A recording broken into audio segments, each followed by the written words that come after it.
Party whip ధిక్కరించిన సభ్యులపై త్వరలోనే క్రమశిక్షణ చర్యలు తీసుకుంటామని శాసనసభ వ్యవహారాల మంత్రి శ్రీధర్ బాబు ప్రకటించారు.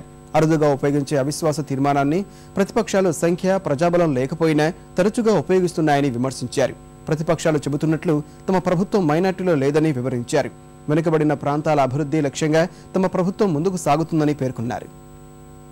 టీఆర్ఎస్ వైసీపీ కలిపి పెట్టిన అవిశ్వాస తీర్మానానికి సంబంధించి సంఖ్యాబలం లేకున్నా పక్షాన ఇంకో పక్షాన ప్రజల బలం లేకున్నా ప్రజాస్వామ్య విలువలను సభా సాంప్రదాయాలను గౌరవించి ఈరోజు స్పీకర్ గారు అడ్మిట్ చేసిన నో కాన్ఫిడెన్స్ మోషన్ పైన మేము కూడా ధీటుగా వారు అడిగిన ప్రతి ప్రశ్నకు వారికి జవాబు చెప్పడం జరిగింది.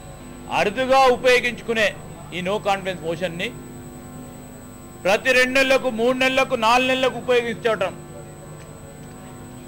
ఉపయోగించుకునే అవకాశం వారికి హక్కు వారికి ఉన్నా కానీ ఏ సమయం ఏ సందర్భంలో ఏ విధంగా ఉపయోగించుకోవాలి అని ఆలోచన చేయమని వారిని కోరుతా ఉన్నాను.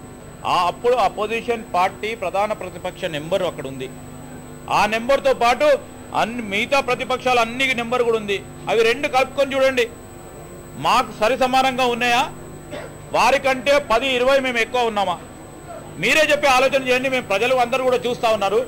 ఈరోజు మేము మైనారిటీ ప్రభుత్వం అనేది తప్పు అని చెప్తా ఉన్నాము. ఎవరైతే కాంగ్రెస్ పార్టీకి సంబంధించి ఇచ్చిన విప్పుకు వ్యతిరేకంగా ఓటు వేయడం జరిగిందో వారిపైన తొందరలోనే క్రమశిక్షణ చర్య తీసుకోవడం జరుగుతుంది.